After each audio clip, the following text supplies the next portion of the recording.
Assalamualaikum warahmatullahi wabarakatuh. Saya Intan Nur Alinda, mahasiswa PPG UIN FAS Bengkulu dengan nomor induk mahasiswa 222399019. Guru mata pelajaran Akidah Akhlak pada MTS Yaspi Cibitung hari ini akan melaksanakan uji kinerja praktik pembelajaran dengan materi akhlak terpuji kepada orang lain. Sekian dulu. Wassalamualaikum warahmatullahi wabarakatuh.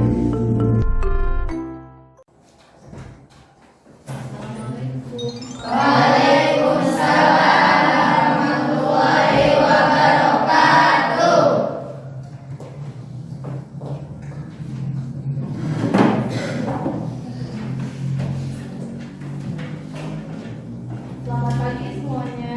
Pagi. Silakan disiapkan dulu. Sudah siap, belajar, doa mulai.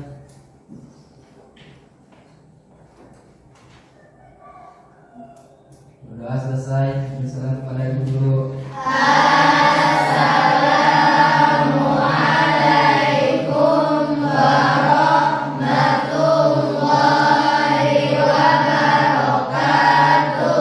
Waalaikumsalam warahmatullahi wabarakatuh. Silakan dibaca Asmaul Husnanya.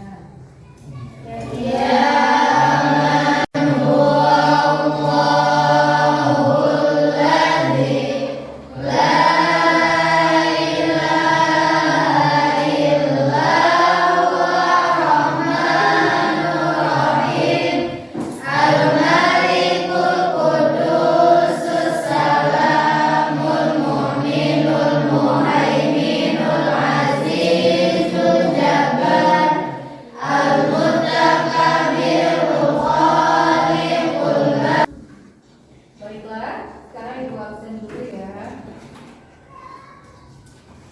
Asti Aryani. Dela Reviana Lestari. Baik, alhamdulillah terus hadir semua ya. Hanya satu orang yang sedang sakit. Mudah-mudahan teman kita yang sedang sakit Allah angkat penyakitnya dan Allah sehatkan kembali.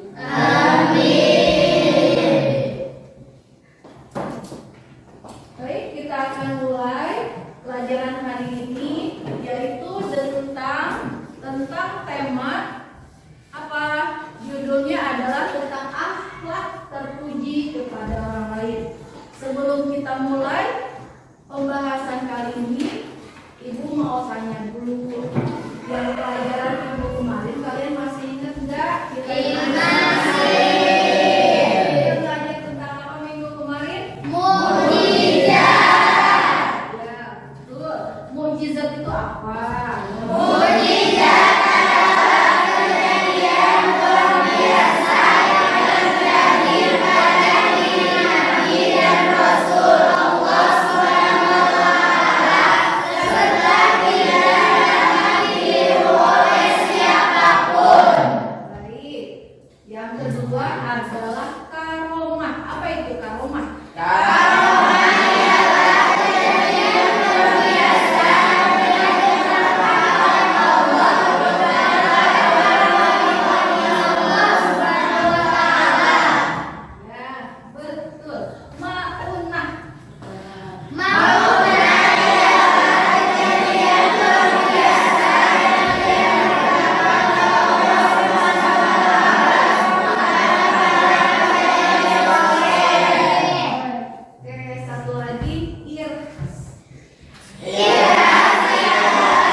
husnudzon.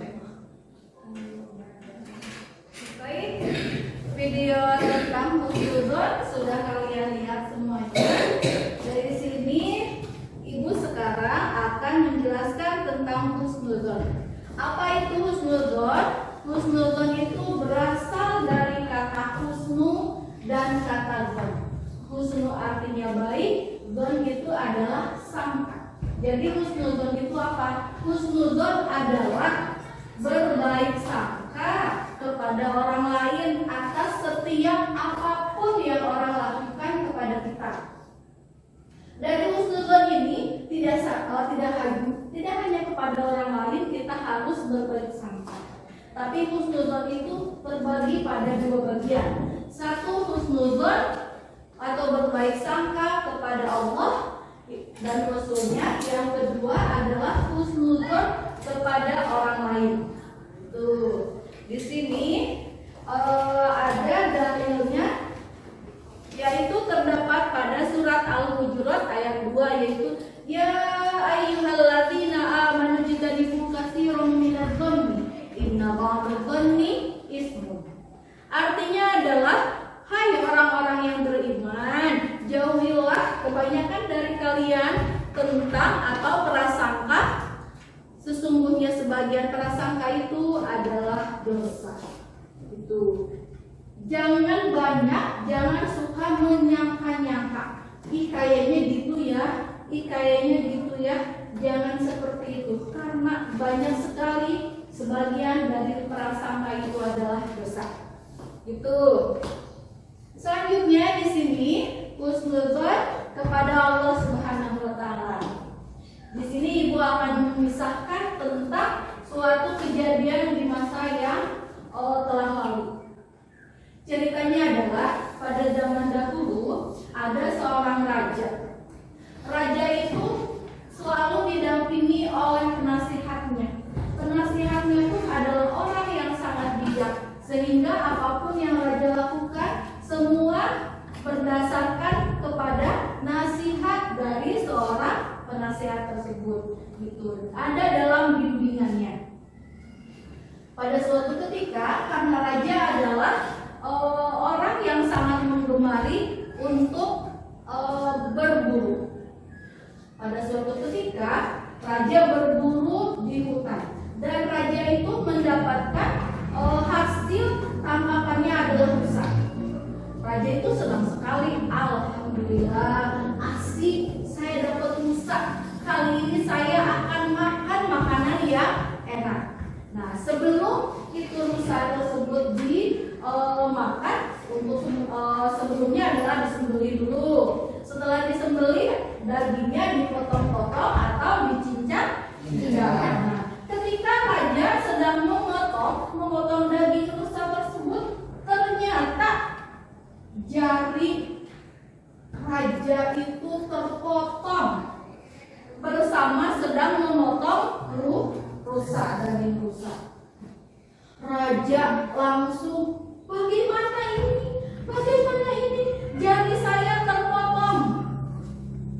Lalu penasihat berkata, apapun yang Allah berikan kepada kita, semua itu adalah yang baik untuk kita. Raja berpikir lagi, bagaimana? Masa iya ada raja yang satu bagian tubuhnya tidak ada atau cacat? Akhirnya raja tidak terima dengan nasihat itu. Dengan tidak terimanya akhirnya seorang penasehat yang biasa membimbing raja, penasehat tersebut oleh raja dijebloskan ke dalam penjara. Karena kesal tidak bisa menasehati beliau dengan benar. Saya nggak ngerti dengan bahasa ini. Mana ada, semua yang dikasih udah jelas-jelas ini adalah suatu musibah. Kenapa dia bilang apapun yang Allah berikan di muka bumi ini semua itu baik? Ini mana baiknya? Tidak ada baik-baiknya. Dia berpikir seperti itu. Akhirnya lama-lama raja tidak berburu lagi, sampai suatu ketika, karena itu adalah hobinya, raja kembali lagi berburu. Kembali berburu dengan siapa? Kan penasehat yang lalu sudah dijebloskan ke terpenjara. Akhirnya raja itu punya penasehat yang lainnya, punya pengganti. Raja pergi ke hutan dan di sana raja ingin mencari sebuah tangkapan, tapi ternyata karena sudah lama raja tidak pernah ke hutan, raja dan penasehatnya malah tersesat. Ketika tersesat itu, di tempat itu ternyata raja ditemukan oleh gerombolan kanibal, suku yang memakan daging manusia. Raja dan penasehatnya dibawa ke suatu tempat suku tersebut. Akhirnya apa? Ini raja ini adalah sosok yang badannya bagus, wajahnya ganteng, wajahnya tampan, kulitnya bagus. Menurut mereka, ya bagus ini. Kita akan buat orang ini menjadi sesembahan kita. Akhirnya dipilihlah raja. Setelah dipilih, dilihat-lihat, ternyata jari raja itu ada yang putus. Kata mereka bilang apa? Gak bisa sesembahan itu adalah sosok manusia yang cacat. Dia tidak bisa dibikin untuk sesembahan. Akhirnya apa? Penasihatnya lah yang dibuat jadi sesembahan. Setelah itu akhirnya raja berhasil meloloskan diri. Raja pergi lagi sampai di istana. Di istana raja memanggil penasihat dulu yang oleh beliau dijebloskan ke dalam penjara. Kata raja, penasehat, ternyata betul kata kamu. Apapun yang Allah berikan, apapun yang ada di bawah langit ini, suatu kejadian apapun yang terjadi, semua itu adalah baik untuk kita. Kata penasehat, maksudnya apa? Begini ceritanya, diceritain oleh raja begini. Saya lolos karena saya punya jari yang cacat. Oh, kata penasehat bilang lagi, berarti kalau begitu untuk saat ini pun saya akan bersyukur kepada Allah. Saya bersyukur dijebloskan ke penjara oleh raja. Oh, kok bisa bilang begitu? Ya, karena jikalau saat itu raja tidak menjebloskan saya ke dalam penjara, maka orang yang dijadikan sesembahan itu adalah saya. Tapi karena saya dimasukkan di penjara oleh raja, akhirnya saya selamat dan dijadikan sesembahan. Begitu. Makanya apabila kita diberikan suatu hal apapun, misal cobaan atau ujian atau musibah, kita harus tetap bisa mensyukurinya karena itu adalah baik untuk kita. Itu. Lanjut sekarang husnuzon. Husnuzon kepada Rasul. Bagaimana husnuzon kepada Rasul? Misalnya, nih kan kita sebagai mana kita ketahui bahwa daging babi itu haram. Haram ya? Nggak boleh dimakan kan? Nggak boleh. Kalau makannya sedikit aja nggak boleh. Kali jadi dosanya jadi dosa kecil nggak? Enggak. Dosanya dosa apa dong? Dosa besar walaupun sedikit. Kenapa Rasul menyarankan atau bilang bahwa daging babi itu haram? Allah mengutus Rasul dan mengatakan bahwa daging babi itu haram. Ternyata setelah diteliti, ternyata babi itu mempunyai gen yang hampir sama dengan manusia. Maksudnya bagaimana, Bu? Karena mempunyai gen yang hampir sama dengan manusia, maka bagaimana ketika tubuh memakan daging yang gennya itu hampir sama? Otomatis akan susah dicerna oleh tubuh. Itu akan susah tubuh mencerna daging yang masuk ketika gennya itu sama. Dan lagi ternyata daging babi itu adalah hewan yang memiliki air seni yang berlimpah. Air pipis itu banyak. daging babi itu. Saking banyak-banyaknya, bagaimana akhirnya itu air seninya itu masuk ke dalam setiap darah. Dalam darahnya itu bercampur dengan air seni. Makanya daging babi itu kenapa baunya sangat amis? Karena itu dia memiliki air seni yang berlimpah. Sudah jelas ketika dimakan kan pasti itu akan menjadi banyak sampah dalam tubuh kita. Kalau banyak sampah maka akan menjadikan tubuh itu terkena penyakit. Makanya Rasul mengharamkan makan daging babi. Lanjut, husnuzon kepada diri sendiri. Misalnya apa? Misalnya besok kita akan ujian. Malam ini kita sekarang sudah belajar, atau dari kemarin-kemarinnya kita belajar. Kita yakin insya Allah Allah pasti akan memberi kelancaran kepada saya, dan saya husnuzon bisa mengerjakan ujian ini dengan lancar. Optimis, husnuzon kepada diri sendiri. Itu ya. Lanjut. Sekarang tawadu. Tawadu itu adalah rendah hati. Orang yang tawadu itu dia tidak akan menyombongkan dirinya. Dia akan merendahkan dirinya dalam pergaulan. Dia tidak akan menampakkan apa yang dia punya. Dia pun tidak akan membicarakan apa yang dia mampu, apa yang dia punya. Itu adalah definisi dari rendah hati atau tawadu. Misalnya apa?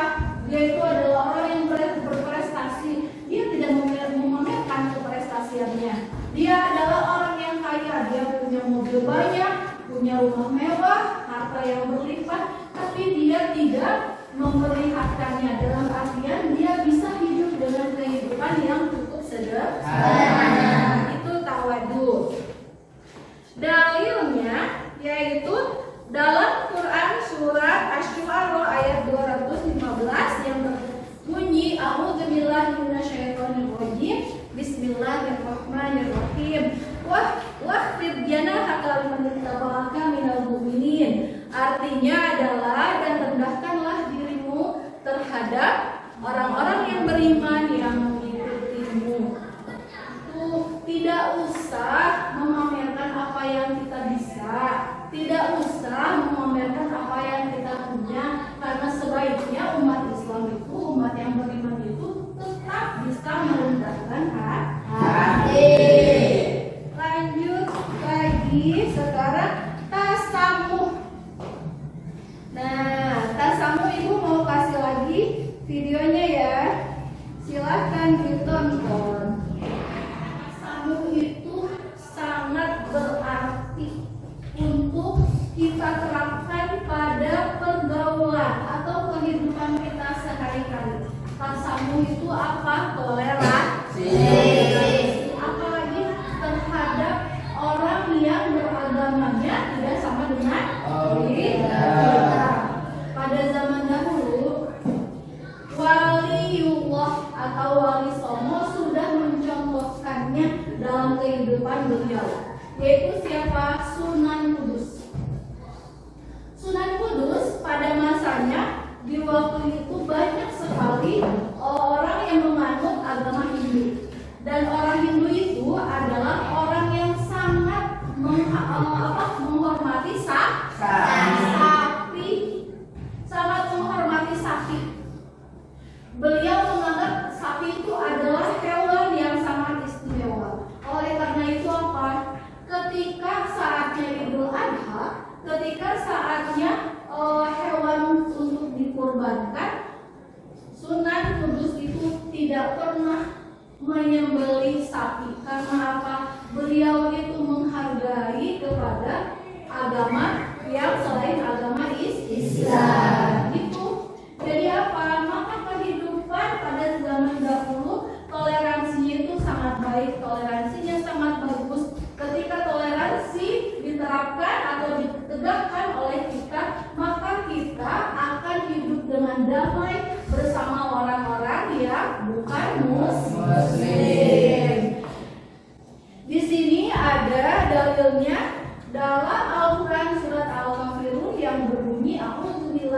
minasyaitonirrajim. Bismillahirrahmanirrahim. Lakum dinukum waliyadin. Bagimu agamamu dan bagiku agamaku. Lanjut, satu lagi. Ta'awun. Ta'awun berasal dari bahasa Arab ta'awana ya ta'awanu ta'awunan. Artinya apa? Tolong menolong, bantu membantu kepada sesama umat Islam. Bantu membantu dalam hal apa? Dalam hal kebaikan.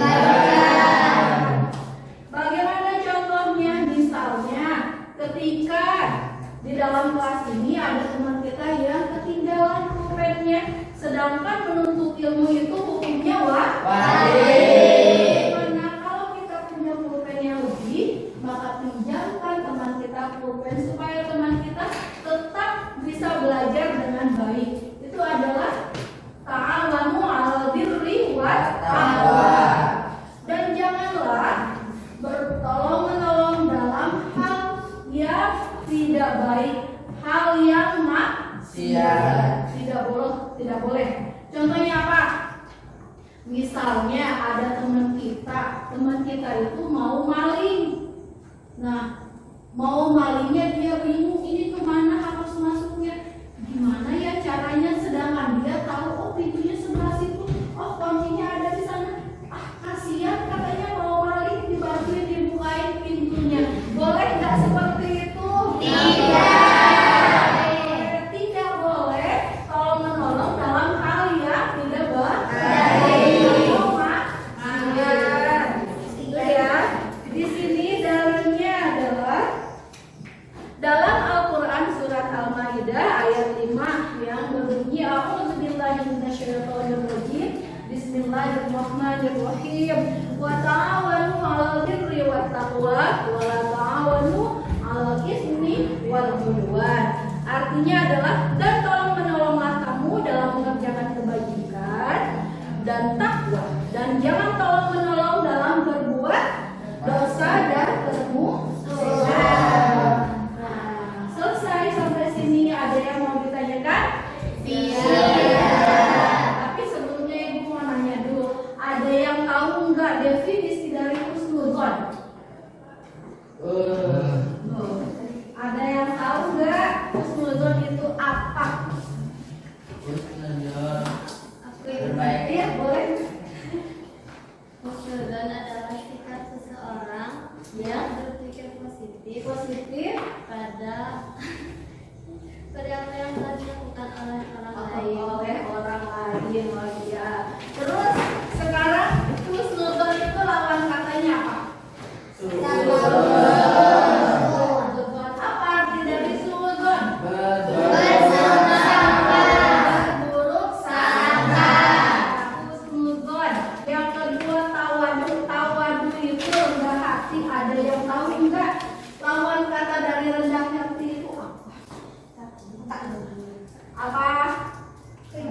Boy, tangkap pinter. Ya, lanjut lagi sekarang tasamu. Arti dari tasamu apa? Tasamu itu apa? Ayo. Toleransi. Iya, lupa lagi. Lupa dikit ya. Yang keempat adalah ta'awun. Ta'awun artinya ya, baik. Kalau begitu sekarang ibu mau tes kalian dengan game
Ayo, kerjasamanya ayo, biar cepat selesai.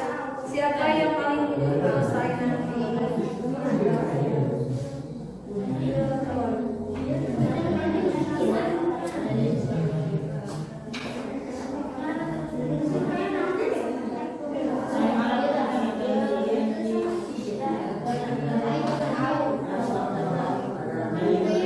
Waktunya 5 menit lagi ya.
Boleh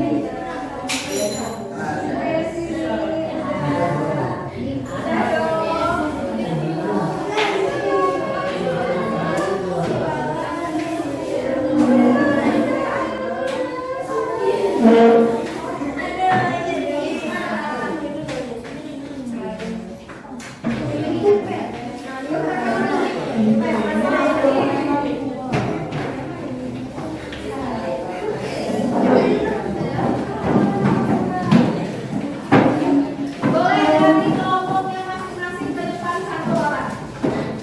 Dari kelompoknya masing-masing ke depan satu orang. Sambil lihat mana kelompok satu. Ini kelompok satu. Kelompok dua. Perwakilannya ayo. Mana perwakilan kelompok dua? Kelompok dua yang biru ininya. Ya kelompok tiga. Kelompok tiga yang hijau. Silakan maju satu orang. Kelompok 4 yang kuning. Saya silakan. Kameranya kawan. Ayo cepat ya. Lihat kelompok 1. Nih lihat. Yang betul satu kata dihitung 4. Jadi ada 1, 2, 3, 4, 5, 6, 7, 8, 9, 10, 11, 12, 13, 14, 15, 16, 17, 18, 19, 20, 21, 22, 23, 24, 25. Ini nilainya kelompok 1 100.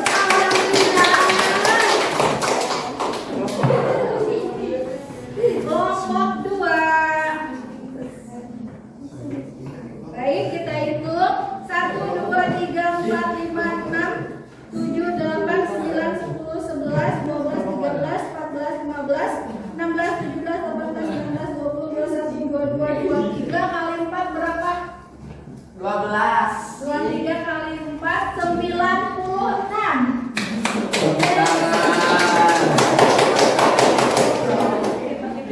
Lanjut kelompok 3 siapa yang tiga? Tania, boleh kita lihat. 1, 2, 3, 4, 5, 6, 7, 8, 9, 10, 11, 12, 13, 14, 15, 16, 17, 18, 19. Berarti nilainya berapa? 76.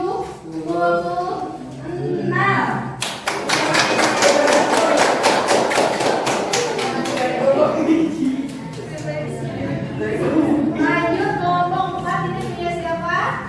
Oh, sudah jatuh ya? Tadi ini di mana?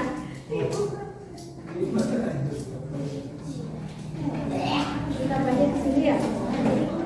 Kita hitung 1, 2, 3, 4, 5, 6, 7, 8, 9, 10, 11, 12, 13, 14, 15, 16, 17, 18. Berapa nilainya? 62.